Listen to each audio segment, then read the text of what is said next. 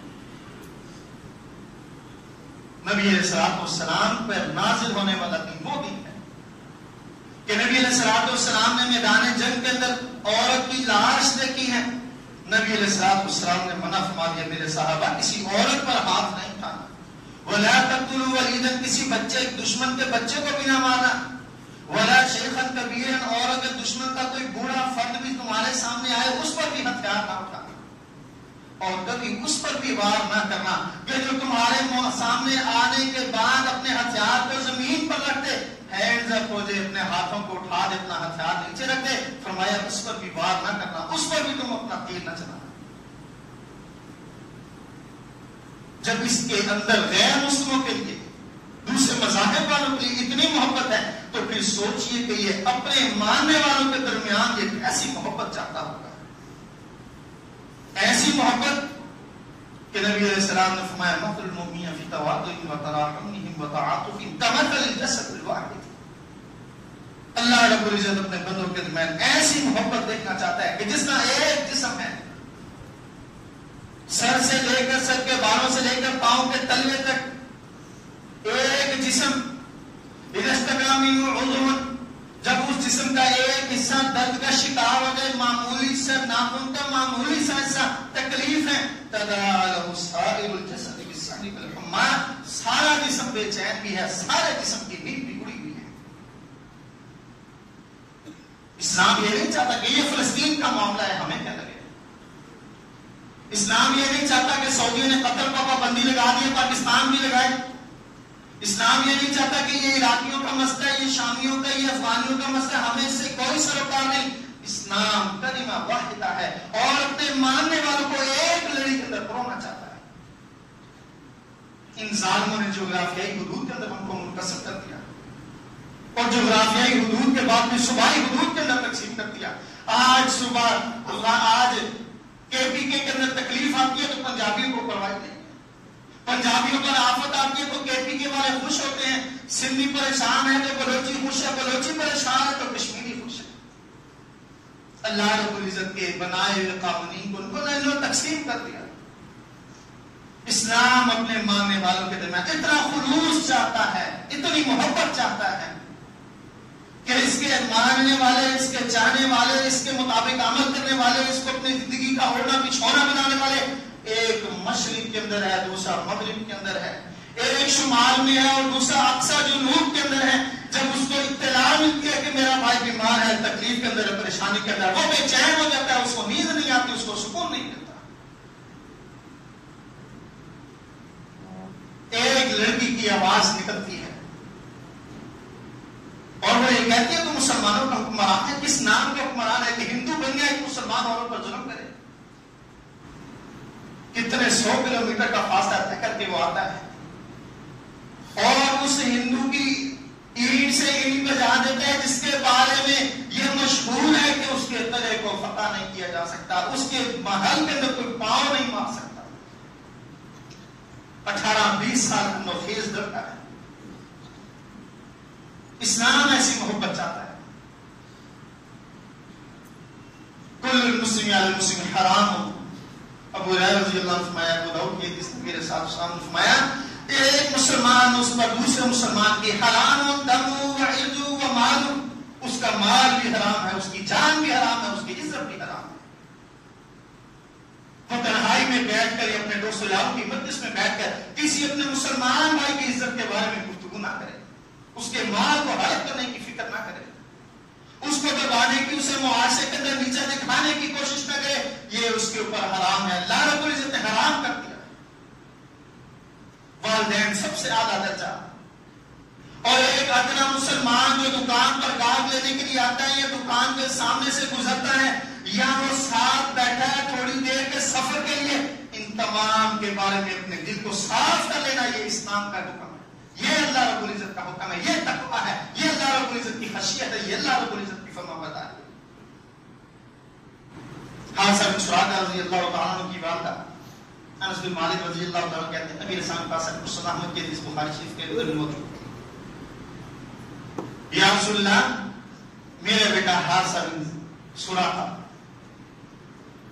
کانا قتل یوم بدر، یا رسول اللہ بدر کے دن شہید ہوا ہے، اور بدریوں کا تو کیا کہنا ہے، ان اللہ اطلع علی اہل بدر، بدر کی جو لڑائی تھی اسلام کا پہلا باضابطہ مارکا، نبی علیہ السلام نے فرمایا اپنی جان، اپنا مال، اپنی آباد سب کچھ قربان کر دیا، 313 تھے آگے میدان کے اندر، یا اللہ سب کچھ تیرے لیے حاضر ہے، ہمارا تو کچھ ہے ہی نہیں جو ہم روک کے رکھتے ہیں، ہے ہی تیرا ہے،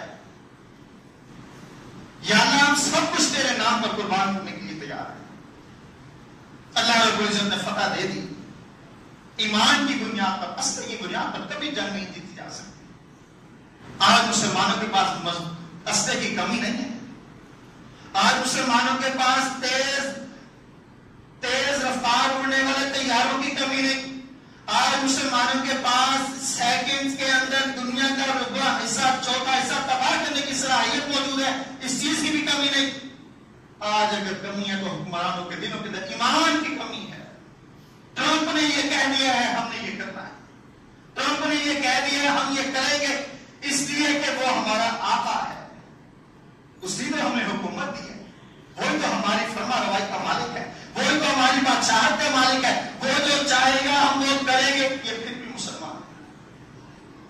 یا رسول اللہ قتل یوم بدر اصابہ سهم غضب، نامعلوم سمت یا رسول اللہ تیر آیا، میرا بیٹا جوان بیٹا، میں اس کی بوڑھی ماں، میری دنیا کا واحد سہارا یا رسول اللہ، ہار سے مسکراتا تھا. اصحاب اسہم unknown یا رسول اللہ، غیر سمت سے نہ جانے کس نے تیر چلایا، unknown بلٹ ہے، unknown یا رسول اللہ وہ تیر آیا ہے اور آ کے لگا ہے اور میرا بیٹا شہید ہو گیا. ان کان فی الجنۃ فصبرت. یا رسول اللہ آپ کو پتا ہے میں اپنے بیٹے سے کتنی محبت کرتی تھی.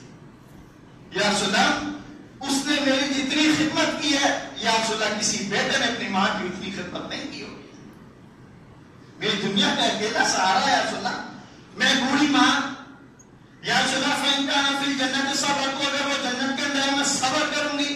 وإن كان غير ذلك اجتهدت عليه في البكاء، اور اگر وہ جنت میں نہیں ہے یا رسول اللہ مجھے بتلائیں. الا تحدثني یا رسول اللہ، پھر مجھے بتلائیں میں رب ذوالجلال کے سامنے بوڑھی عورت اپنے سفید بالوں کے ساتھ اپنے کانپتے ہوئے جھریوں سے بھرے ہوئے ہاتھوں کو پھیلا کر اس کے سامنے روؤں گی اور کہوں گی کہ اللہ میرے بیٹے کو جنت دے دے.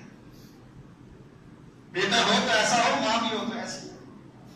ماں کسی کے لیے دعا نہیں کرتی، لیکن جب بیٹا ماں کے ساتھ اپنی طاقت سے بڑھ کر حسن سلوک کرتا ہے پھر ماں کو اپنی تکلیف بھول جاتی ہے. پھر جب بھی وہ اٹھتی ہے، جب بھی وہ بیٹھتی ہے، جب وہ کروٹ لیتی ہے، رات کے وقت جب اس کی آنکھ کھلتی ہے، اللہ کی قسم اس کے زبان پر اگر کوئی دعا ہوتی ہے تو یہ نہیں ہوتی کہ یا اللہ تو مجھے بڑھاپے میں تندرستی دے، مجھے لمبی عمر دے. دعا یہی ہوتی ہے کہ اللہ میرے بچوں کو سلامت رکھنا.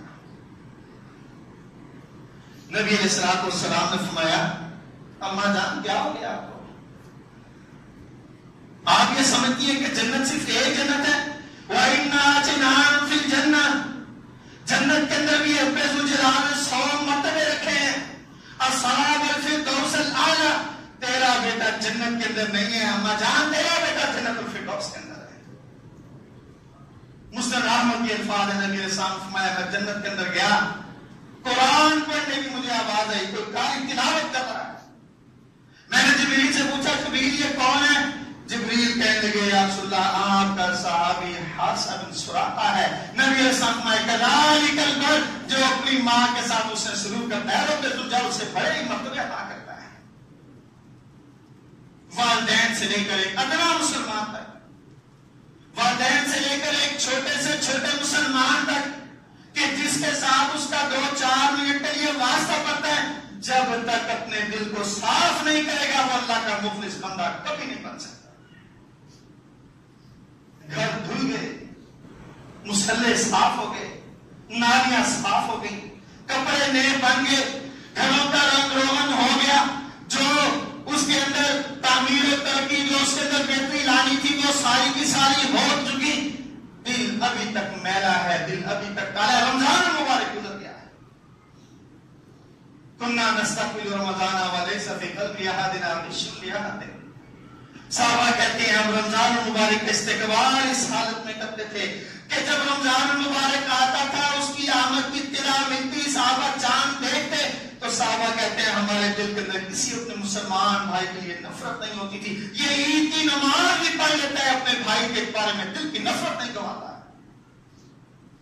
پھر بھی سمجھتا ہے میں مومن ہوں، پھر بھی سمجھتا ہے میں مسلمان ہوں، پھر بھی سمجھتا ہے میرا تعلق اہل ایمان سے، پھر بھی کہتا ہے میں اہل حدیث ہوں، پھر بھی کہتا ہے میں کتاب و سنت کی پیروی کرنے والا ہوں، پھر بھی یہ کہتا ہے کہ جنت میری ہی وراثت ہے، پھر بھی یہ سمجھتا ہے میرے علاوہ میری جماعت کے علاوہ کسی نے جنت میں نہیں جانا. اسے معلوم ہی نہیں ہے کہ رب ذوالجلال نے جب پکڑنا ہے جنت میں وہ چاہ رہے ہوں گے رب ذوالجلال کے فرشتے روک لیں گے. حتی اذا حُتِّمُ وَنُقُّ، رب ذوالجلال کے فرشتے روک لیں گے بھائی ہم تو کل صراط عبور کر رہے ہیں، ہم نے تو کل صراط عبور کر دیا ہے. سب سے بڑی مشکل، سب سے بڑی مشکل پل صراط، نبی اسلام فرمایا بال سے زیادہ باریک، تلوار کی دھاپ سے زیادہ تیز، لوہے کے بڑے بڑے آنکڑے لگے ہوں گے. سب سے پہلے حالت ایمان کے اندر گزرنے والا وہ مومن جو بجلی کی رفتار سے پھر تیز ہوا، پھر گھوڑا، پھر تیز دوڑنے والا کرتے کرتے نبی اسلام فرمایا آخری وہ شخص ہوگا حضرت جو اپنے گھٹنوں کے بل رینگتا ہوا جنت کے اندر چلا جائے گا. گزر رہا ہوگا اس کے صرف اتنے سے گناہ ہوں گے، وہ گزر رہا ہوگا کبھی ایک آنکڑے میں اس کی ٹانگ پھنس جائے گی، کبھی دوسرا پہلو پھنس جائے گا، وہ اپنے آپ کو چھڑاتا اپنے آپ کو وہاں سے وہ نجات دلاتا جنت کے اندر پل سراج کر عبور کر دے گا. فرمایا جناب سامنے جب وہ مڑ کر دیکھے گا تو کہے گا الحمدللہ الذی نجانی من، ساری تعریفات میرے رب کے لیے جس نے تجھ سے مجھے نجات عطا کر دی. نبی صاحب فرمایا یہ پل سراج عبور کر گئے، جنت میں جانے والے ہیں. فرشتوں نے روک لیا ہے. کہاں بھائی؟ جنت میں جا رہے ہیں. کیوں؟ پل سراج عبور کرائے. ابھی تم پر کچھ حصہ باقی ہے. کیا باقی ہے؟ تم نے اپنے کچھ بھائیوں کے بارے میں ایسے نازیبا کلمات کہے تھے، تم نے ان کی عزت کے بارے میں، تم نے ان کے ساتھ مالی معاملات میں، تم نے ان کے ساتھ گفتار میں، تم نے ان کی غلطی پر ان کو ان کی غلطی سے زیادہ کچھ کہہ دیا تھا. ابھی وہ خمیازہ تمہیں بھگتنا ہے. نبی صلی اللہ علیہ وسلم جب بالکل پاک صاف ہو جائیں گے پھر رب اجازت دے گا چاہو اب تم جا سکتے ہو. ایک اعلیٰ مسلمان سب سے بڑے درجے کا والدین، اس کے بعد ایک اعلیٰ مسلمان جب تک وہ اپنا دل صاف نہیں کر لیتا اللہ رب العزت کا مخلص بندہ نہیں بن سکتا. ساری زندگی گزر گئی، ساری زندگی گزر گئی، رشتہ داروں کے ساتھ کبھی ملا ہی نہیں، بیگم ملنے ہی نہیں دیتی. ساری زندگی گزر گئی، کبھی اس نے اپنے والدین بہن بھائیوں کو دیکھا ہی نہیں.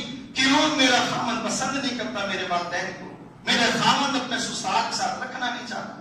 ساری زندگی گزر گئی، بڑھاپا آ گیا، دانت گر گئے، بال سفید ہو گئے، ٹانگیں لڑکھڑانے لگی، ہاتھ میں لاٹھی آ گئی، لیکن یہ خیال نہیں آیا کہ فلاں میرا رشتہ دار مجھ سے ناراض ہے میری زیادتی کی وجہ سے، فلاں بھی مجھ سے تنگ ہے میری زیادتی کی وجہ سے. کبھی دل میں یہ خیال نہیں آیا کہ مرنے سے پہلے توبہ کر کے اس سے معافی مانگ کے دنیا سے چلا جاؤں. نبی علیہ السلام فرمایا حاصل بن سراج رضی اللہ عنہ کے بارے میں کہ میں نے دیکھا کہ وہ جنت کے اندر قرآن پاک کی تلاوت کر رہا ہے. فرمایا اما جان پریشان نہیں ہونا، انا جنان فی جنت، رب الجلال نے جنت کے اندر بھی بڑے سارے مرتبے رکھے ہیں. وَإِنَّ وَأَصْحَابُ الْفِرْدَوْسِ الْأَعْلَىٰ، آؤ کہ بیٹا جنت الفردوس کے اندر ہے.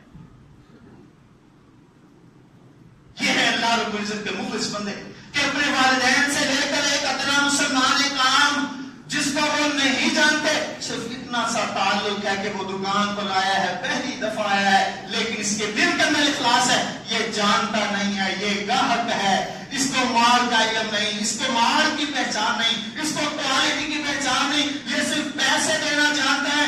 کوالٹی بھی میں جانتا ہوں، مال کی بھی مجھے پہچان ہے. یہ اس کے ساتھ اخلاص برتتا ہے.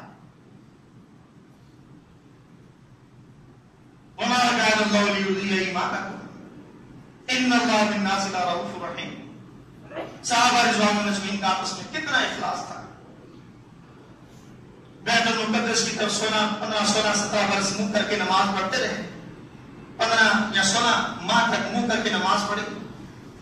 اس کے بعد رب الجلال نے تحویل قبلہ کر دیا. قد نرى تقلب وجهك في السماء فلنولينك قبلة ترضاها فولی وجہ کا شطر المسجد الحرام میں رسول تو چاہتا تھا اول دن سے کہ تیرا قبلہ وہ بنے جو تیرے والد اسماعیل و ابراہیم نے تعمیر کیا ہے. ہم نے تیرا قبلہ وہ کر دیا ہے، اب تو نے اپنے آپ کو قبلے کی طرف موڑ لینا ہے، بیت اللہ کی طرف موڑ لینا ہے.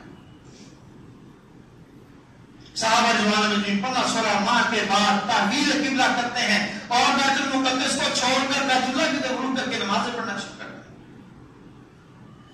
کچھ صحابہ وہ ہیں جو بیت المقدس کی طرف رخ کرتے کرتے نماز پڑھتے پڑھتے اسی کو اپنا قبلہ مانتے مانتے دنیا سے چلے گئے. ابھی ان کے باقی ساتھی ہیں، دوست ہیں، ان کے محبین ہیں، ان سے محبت کرنے والے ہیں. اب پریشان ہیں، دل میں محبت ہے نا بھائی کے لیے، نفرت نہیں ہے. یہ ساتھ دکان پر بیٹھا ہے، اس کے پاس مال موجود نہیں ہے. وہ پوچھتے ہیں کہاں سے لے لوں، یہ ساتھ والے کا نہیں بتاتا، کہتا جی نہیں ملے گا مارکیٹ سے، بڑا مشکل ہے. کوئی اچھا مال رکھتا ہے کہ ہم ہی رکھتے ہیں، تو ہی اچھا ہے باقی سارے خراب ہیں. نہیں ملنے لگا، یہ نہیں کہتا ساتھ سے پتا کر لیں گے، یہ نہیں کہتا. کیوں؟ میرا مال میرا کام ساتھ کی دکان پر نہ جائے. دل کے اندر تڑپ ہے بھائی کے لیے، دل کے اندر درد ہے، دل کا اخلاص سے لبریز ہے، اخلاص سے بھرا ہوا ہے. یا رسول اللہ ہمارے بھائی بیت المقدس کی طرف رخ کرتے نمازیں پڑھتے دنیا سے چلے گئے، ان کی تو نمازیں ضائع ہوگی نا، آپس میں باتیں ہو رہی ہیں. رب ذوالجلال نے آسمانوں سے وحی نازل فرما دی، وما کان اللہ لیضیع ایمانکم، اللہ تمہاری نمازوں کو کبھی برباد نہیں کرے گا. ان اللہ بالناس لرؤوف رحیم، تم اپنے بھائیوں سے جتنی محبت کرتے ہو اس سے کئی ہزار نہیں کئی لاکھ گنا بڑھ کر اللہ اپنے مومن بندے سے محبت کرتا ہے. کن کی شان میں رب ذوالجلال نے آیت نازل فرمائی؟ ان لوگوں کے بارے میں جن کے دل کے اندر اپنے بھائی کے بارے میں درد موجود ہے. سگا بھائی نہیں ہے، یہ انصاری ہے، یہ مہاجر ہے. سگا بھائی نہیں ہے، کوئی خونی رشتہ نہیں ہے، ایک رشتہ ہے، کلمہ اسلام کا رشتہ ہے. یہ سگا بھائی ہے، 10 برس تک اپنے بھائی کی شکل نہیں دیکھتا. یہ داماد ہے، کئی ماہ تک سسرال جاتا نہیں. یہ سسرال والے ہیں، کئی مہینے تک بیٹی کے گھر نہیں آتے. داماد اچھا نہیں ملا جی، یہ تو جوا کھیلا تھا ہم نے، شاید اچھا نکلا، اچھا ہی نہیں نکلا. یہ تو جوا ہوتا ہے جی، نکل آیا تو نکل آیا، نہ نکلا تو آپ کی بیٹی گئی. یہ مسلمان اپنے مسلمان بھائی کے بارے میں کتنا فکر مند ہے.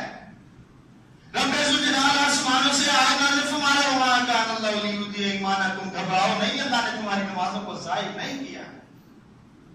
ان اللہ بالناس لرؤوف رحیم، اللہ اپنے بندوں پر بڑا مہربان. سبحان ربک رب العزت عما یصفون.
الحمد لله نحمده ونستعينه ونستغفره ونؤمن به ونتوكل عليه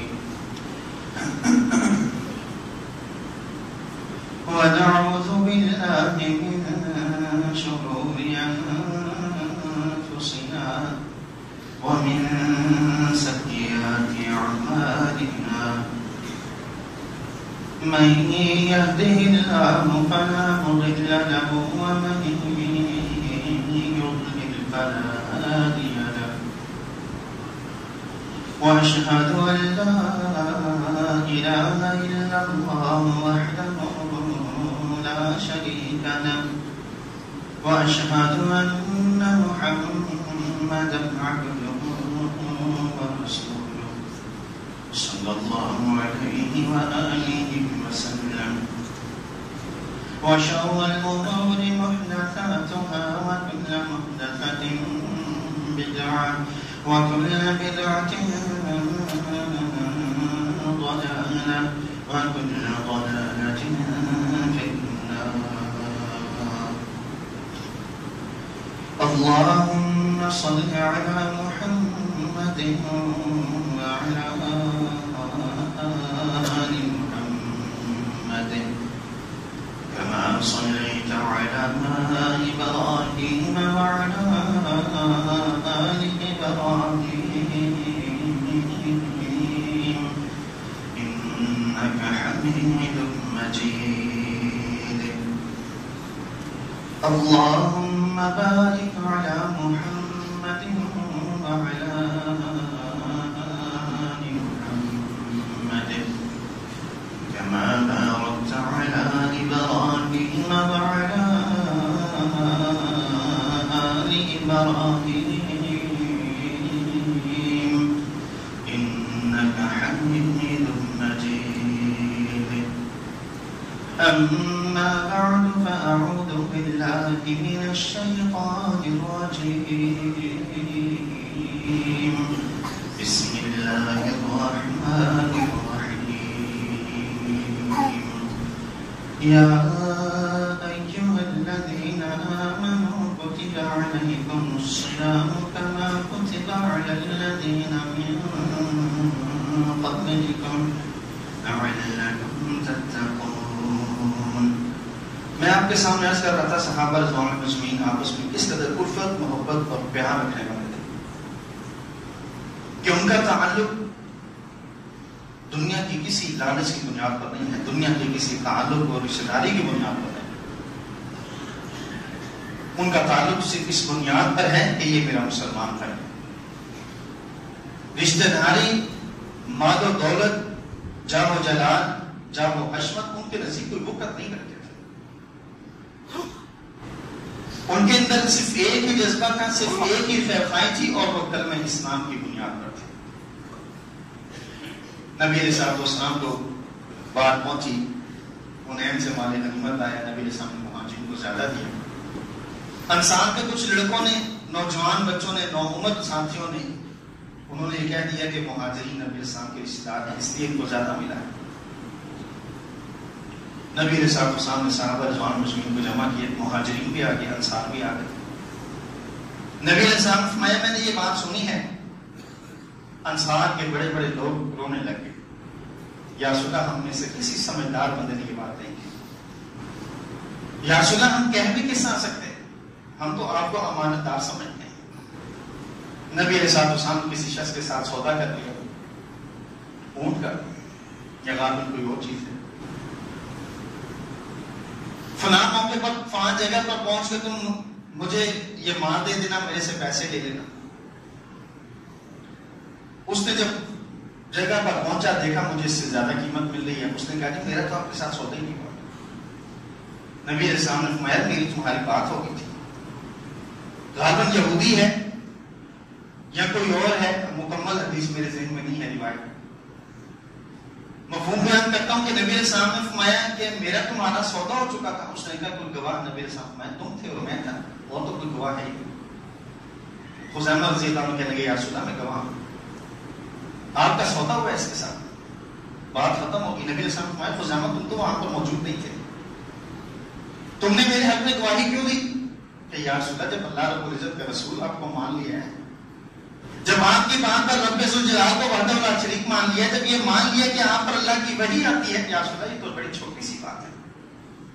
اتنا اخلاص ہے کہ نبی علیہ السلام کے صحابہ رضوان مجمعین، نبی علیہ السلام فرمایا تم نے یہ بات کہی ہے؟ صحابہ نے کہا یا رسول اللہ میں سے کسی نے یہ بات نہیں کی. یہ چھوٹی عمر کے لڑکوں سے غلطی ہو گئی ہے یا رسول اللہ، آپ کا دل دکھ ہے یا رسول اللہ، آپ سے بھی معافی مانگتے ہیں یا رسول اللہ، رب ذوالجلال سے بھی معافی چاہتے ہیں. نبی علیہ السلام نے فرمایا انصاریت تمہیں معلوم نہیں ہے کہ میرا تمہارا تعلق کیا ہے؟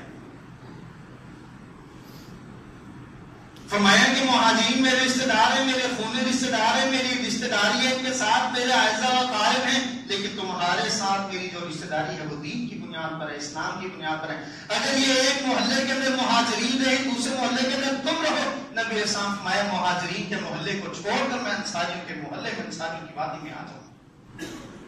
اسلام ایسا تعلق چاہتا ہے کہ اس کا دل کوئی زیادتی کرے، ظلم کرے، اس کے ساتھ وہ اس کا معاملہ رب ذوالجلال پر چھوڑ کر اپنا دل اس کے بارے میں صاف رکھے کہ مجھے اسلام یہ کہتا ہے کہ میرا دل اس کے متعلق صاف ہونا چاہیے.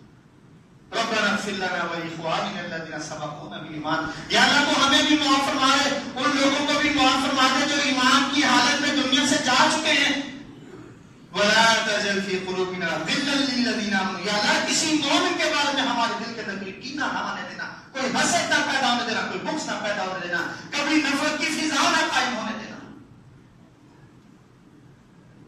انس بن مالک رضی اللہ عنہ روایت کرتے ہیں نبی علیہ السلام نماز جنازہ بیٹھے ہوئے ہیں، بخاری شریف کی حدیث، نبی علیہ السلام کے پاس جنازہ آیا، نبی علیہ السلام فرمایا هل ترك شيئا، اس نے کوئی ورثہ چھوڑا ہے، کوئی طریقہ چھوڑا ہے؟ نہیں یا رسول اللہ. فرمایا هل عليه دین، اس کے ذمے کوئی قرض ہے جی یا رسول اللہ علیہ ثلاثۃ دنانیر، یا رسول اللہ 3 دینار سندے۔ نبی علیہ السلام میں صلی اللہ صاحبکم، میں جنازہ نہیں پڑھاؤں گا مقروض کا، تم اس کا جنازہ پڑھ دو۔ اب کسی کو کیا لگے؟ نبی علیہ السلام مقروض کا جنازہ نہیں پڑھاتے تھے، نبی علیہ السلام خودکشی کرنے والے کا جنازہ نہیں پڑھاتے تھے۔ اب نبی علیہ السلام میں صلی اللہ صاحبکم، اپنے ساتھی کا، اپنے دوست کا جنازہ پڑھ دو۔ ابو قتادہ بھی وہاں پر موجود ہیں جن کا دل اپنے مسلمان بھائیوں کے لیے صاف ہے۔ یا رسول اللہ علیہ دین، یا رسول اللہ اس مرنے والے کا قرض میرے ذمہ ہے، یا رسول اللہ اس کے 3 دینار میں ادا کر دوں گا، یا رسول اللہ میری خواہش ہے کہ آپ اس کا جنازہ پڑھائیں، آپ کے منہ سے نکلے ہوئے بخشش کے نماز اس کی بخشش ہو جائے۔ ہے ہمارے دل میں سے کسی کے دل کے اندر یہ تڑپ کہ بھائی ہے میری بیگم کے ساتھ زیادتی کرتی ہے، کوئی بات نہیں، کوئی اونچا بول گیا، کوئی بات نہیں، اس نے میرا حق دبا لیا، کوئی مسئلہ نہیں، یہ تو چھاؤں ہے، یہ تو ڈھلتی چھاؤں ہے، اگر اس نے مجھے حصہ بھی نہیں دیا تو کوئی مسئلہ نہیں۔ یا اللہ کو اس کو کسی پریشانی میں نہ رکھنا ہے ہم میں سے کوئی جو اتنا جذبہ رکھتا ہو، اتنی وہ خیر خواہی رکھتا ہو، یا رسول اللہ علیہ دین، یا رسول اللہ اس کا قرض ابو قتادہ کے ذمہ ہے، صلی علیہ، یا رسول اللہ ابو قتادہ آپ سے کہتا ہے یا رسول اللہ جنازہ پڑھانے سے پیچھے نہ ہٹے، آپ اس کا جنازہ پڑھا لیں، ابو قتادہ اس کا قرض ادا کر دے گا۔ قرض کا معاملہ اتنا خطرناک ہے، نبی رسول اللہ جب تک وہ ادا نہیں کرتا شہید کی روح بھی جنت کے اندر نہیں جاتی، ہم لے کے ہڑپ کر جاتے ہیں، چپائی کی باری دیکھی جائے۔ نبی علیہ السلام کے صحابہ اتنے مخلص ہیں۔ آخری حدیث بات بیان کر کے اپنی بات کو ختم کرتا ہوں، مفہوم بیان کرتا ہوں۔ حدیث نبی ہے، نبی علیہ السلام مسجد میں بیٹھے ہوئے ہیں، صحابہ رضوان مسجد میں بیٹھے ہوئے ہیں۔ نبی علیہ السلام فرمایا تمہارے پاس قریب ایک شخص اہل جنت سے آنے والا ہے۔ صحابہ دروازہ دیکھ رہے ہیں، ایک شخص آیا، جوتا اپنے ہاتھ میں ہے اور داڑھی سے اس کے پانی کے چھینٹے گر رہے ہیں، وضو کر کے آیا، نماز پڑھی ہے، چلا گیا۔ اگلا دن وہی وقت ہے، نبی علیہ السلام نے وہی جملہ دہرایا کہ بھئی تمہارے درمیان ایک جنتی شخص آنے والا ہے۔ صحابہ پک ٹکی باندھ کر دیکھ رہے کون ہے؟ وہی شخص ہے، اسی کیفیت میں، اسی حالت میں مسجد میں داخل ہوا ہے، ہاتھ میں جوتا ہے اور پانی کے قطرے داڑھی سے گر رہے ہیں۔ تیسرا دن آ گیا، وہی بات، وہی وقت، وہی صحابی جنتی ہے، صحابہ نے دیکھا وہی اندر آ رہا ہے، جوتا پکڑا ہوا ہے۔ غور سے سنیے گا، آخری حدیث ہے، شاید کہ اس حدیث کے لیے سے میرے آپ کے دل صاف ہو جائیں، لیکن بڑا مشکل، اللہ کی قسم۔ وَإِنَّهُ لَيَسِيرٌ عَلَىٰ مَن يَسْرَهُ اللَّهُ، نبی علیہ السلام نے، صحابی نے نبی علیہ السلام سے دین کے متعلق پوچھا، پھر نبی علیہ السلام فرمایا صحابی بڑا مشکل کام ہے، وَإِنَّهُ لَيَسِيرٌ عَلَىٰ مَن يَسْرَهُ اللَّهُ عَلَيْهِ، لیکن جو کرنا چاہے اللہ اس کے لیے کوئی مشکل باقی نہیں جانے دیتا۔ تیسرا دن وہ آئے، جب چلے گئے، عبداللہ بن عمر رضی اللہ تعالیٰ عنہ اٹھے، اس کے گھر چلے گئے، میری والد کے ساتھ مجھ چکلش ہو گئی ہے، 3 دن کے لیے ناراضگی جائز ہے، 3 دن کے لیے میں والد کا گھر چھوڑ کے تمہارے پاس رہنا چاہتا ہوں۔ جی بسم اللہ۔ 3 دن وہاں پر رہ گئے، وہ جو کھاتا ہے کھلا دیتا ہے، نماز کے لیے وہ آتا ہے، ساتھ لے آتا ہے، رات کی نماز پڑھتا ہے، سو جاتا ہے، صبح کی نماز پر اٹھتا ہے، پھر اس کو لے کے مسجد نبوی کے اندر آ جاتا ہے۔ 3 دن کے بعد عبداللہ بن عمر کہنے لگے یار اصل بات یہ ہے کہ تم 3 دن آئے، 3 دن نبی صاحب نے ایک ہی جملہ بولا کہ تمہارے پاس ایک جنتی شخص آنے والا ہے، اور 3 دن تم ہی تھے، 3 دن یہی جملہ تھا۔ عبادت تو میں نے تمہاری کوئی نہیں دیکھی، میری بہنیں بھی سن رہی ہیں، آپ بھی سن رہے ہیں، خدا اپنے دلوں کو صاف کر لے۔ نہ جانے اگلا رمضان رب ذوالجلال ہمیں دینا یا نہیں دینا، نہ جانے عید کی خوشیاں بھی ہم نے دیکھنی ہے نہیں دیکھنی۔ اللہ کی قسم دنیا سے جائیں پاک صاف ہو کر جائیں کہ اتنا دل صاف ہو، رب ذوالجلال کے فرشتے آئیں تو کہیں سلام علیکم، تم پر رب ذوالجلال کی سلامتی ہو۔ ناراضگی کوئی نہیں ہے بھائی، کوئی جھگڑا نہیں ہوا، کوئی لفڑا نہیں، معاملہ یہ 3 دن یہ بات سنی، میں نے شوق کیا دیکھو تمہاری عبادت کیا ہے۔ اس نے کہا تم نے دیکھ لیا، نہ تہجد ہے نہ کوئی اور اضافی کا، جو تم کرتے ہو میں بھی کرتا ہوں۔ عبداللہ بن عمر رضی اللہ عنہ فرمائے یہ تو ہم بھی کرتے ہیں، چل پڑے واپس آ رہے ہیں۔ اس نے فرمایا ہاں بات سنو، جی ایک بات ضرور ہے میرے بارے میں، شاید اس کی بنیاد پر رسول اللہ صلی اللہ علیہ وسلم نے مجھے اتنا بڑا تمغہ دیا ہے۔ وہ کیا بات ہے؟ عبداللہ نے پوچھا، وہ بات یہ ہے جب میں رات کو سوتا ہوں سب کے بارے میں دل صاف کر کے سوتا ہوں۔ عبداللہ بن عمر رضی اللہ عنہ نے جواب کیا دیا، یہی وہ کام ہے کننا لا نستطيع النفل، جو ہم سے ہوتا نہیں ہے۔ اللہ کے لیے بھی مخلص بن جاؤ، خدا را اس کی توحید کو اپنا لیجیے۔ رسول اللہ کے لیے مخلص ہو جائیے، اپنے اماموں کو چھوڑ دیجیے، رب ذوالجلال کا بنایا ہوا امام الانبیاء کی اتباع پر آ جائیے۔ امام ابو حنیفہ کیا کہتے ہیں، امام شافعی کیا کہتے ہیں، چھوڑ دیجیے اور اپنے مسلمان بھائیوں کے لیے مخلص ہو جائیے کہ کوئی ظلم کرے، زیادتی کرے، نا انصافی کرے، اس کا معاملہ رب ذوالجلال پر، میرا ذمہ یہ ہے کہ میں اس کے بارے میں دل صاف رکھوں۔ اللهم انصر الاسلام والمسلمين واعز الاسلام والمسلمين واذل الشرك والمشركين ودمر اعداء الدين اللهم اجعل كلمة الاسلام هي العليا واجعل كلمة الكفر السفلى يا فاتح الحاجات اقض حاجاتنا وحاجات المسلمين يا شافي الامراض في مرضانا ومرضى المسلمين یا اللہ جو بھی لوگ حالت ایمان میں دنیا سے جا چکے ہیں یا اللہ ان کو تو مغفرت فرما دے، ان کو اعلی لیکن پہ نظر عطا فرما، یا اللہ ان کی نیکیوں کو قبول فرما لے، یا اللہ جو لوگ بیمار ہیں یا اللہ ان کو شفا کاملہ عطا فرما۔ فطرانہ جس قیمت پہ آپ آٹا یا چاول کھاتے ہیں وہ قیمت آپ نے ادا کرنی، جنس بھی دے سکتے ہیں، لیکن عثمان غنی رضی اللہ عنہ، عمر بن عبدالعزیز رحمۃ اللہ علیہ سے بھی ثابت ہے کہ آپ نقدی بھی دے سکتے ہیں۔ آٹا کس قیمت کا ہے؟ 2 کلو 600 گرام، اس کی قیمت لگا دیجیے، اور اگر ایک وقت میں آٹا اور ایک وقت میں چاول کھاتے ہیں تو پھر 1 کلو 300 گرام آٹے کے پیسے اور 1 کلو 300 گرام چاول کے پیسے، ان دونوں کو جمع کر دیں، قیمت مقرر نہیں کرنی چاہیے۔ ایک آدمی 20 روپے کلو والا آٹا کھاتا ہے اور ایک 50 روپے والا، ہم یہ کہتے ہیں کہ 100 روپے دینا ہے یا 200 روپے دینا، یہ غلط ہے۔ 100 والا 50 والا آٹا کھاتا ہے تو اس کے 225 روپے بن جاتے ہیں، 235 روپے بن جاتے ہیں، اور اگر وہ 150 روپے کلو والا 130 135 روپے کلو والا چاول کھاتا ہے تو پھر آپ دیکھ لیں 1 کلو 300 گرام کے پیسے کتنے بن جائیں گے، اس چیز کا حساب لگا ہے۔ اور اضافی دینے میں کوئی حرج نہیں ہے، ضرور ہم نے قیمت ہی پوچھ لی کہ جی 200 بنتا ہے 150 بنتا ہے، آپ 500 کے حساب سے 200 کے حساب سے جتنی صلاحیت ہم اس کے مطابق دے سکتے ہیں۔ نماز عید انشاءاللہ عزیز اصل مال کے گراؤنڈ کے اندر، ڈگری کالج گراؤنڈ کے اندر 5:10 آپ سے التماس ہے وقت پر گھر سے نکلیں تاکہ نہ گاڑیوں کا ازدحام ہو، نہ رش وہاں پر بنے، نہ ٹریفک جیم ہو اور نہ آپ کے لیے پریشانی بنے۔ انشاءاللہ عزیز ہمارے ساتھی وہاں پر کھڑے ہوں گے، 4:45 بجے تک گاڑی کو اندر جانے کی اجازت ہوگی، اس کے بعد گاڑی باہر پارک کروا دی جائے گی تاکہ آپ آسانی سے اندر جا سکیں۔ اس کے بعد ایک اعلان ہے ہمارے یوتھ فورس کے بھائیوں کی طرف سے، امام بھائی، ذیشان بھائی، وکاس بھائی، فہیم بھائی، ان کی طرف سے، ان کی جو پورا گروپ ہے کہ آج انہوں نے آپ کو دعوت دی ہے کہ آج افطاری آپ ہمارے ساتھ کریں، جمعہ الوداع ہے، آپ ساتھیوں سے التماس ہے آپ ان کی دعوت ضرور قبول کریں۔ بیماروں کے لیے بھائیوں نے دعا کی ہے، اللہ تعالیٰ سب کو صحت عطا فرمائے۔ ایک اعلان ہے، ہمارے بڑے اچھے دوست ہیں، بھائی ہیں، بڑے ہی مخلص ساتھی ہیں، اللہ کے دین سے محبت کرنے والے، سارا گھرانہ ہی اللہ رب العزت نے بڑا نیک بنایا ہے، اللہ رب العزت نے ہدایت دی ہے اور اللہ رب العزت نے اس طرح کو استقامت بھی دی ہے۔ وقاص بھائی ہیں ہمارے میڈیا سینٹر میں کام کرتے ہیں، اعظم بھائی ہیں صدر میں ہوتے ہیں، ان کے بڑے بھائی کا انتقال ہو گیا سہیل صاحب کا، اللہ رب العزت سے دعا کریں اللہ تعالیٰ کے گناہوں کو معاف فرما دے، اللہ رب العزت ان کی کشی خطاؤں کو معاف فرما دے، جو نیکیاں وہ رب العزت کے پاس لے کر گئے ہیں اللہ اپنی رحمت کے ساتھ قبول کر کے انہیں جنت میں اندر جگہ عطا فرما دے۔ نماز کے بعد انشاءاللہ نماز جنازہ بھی ادا کریں۔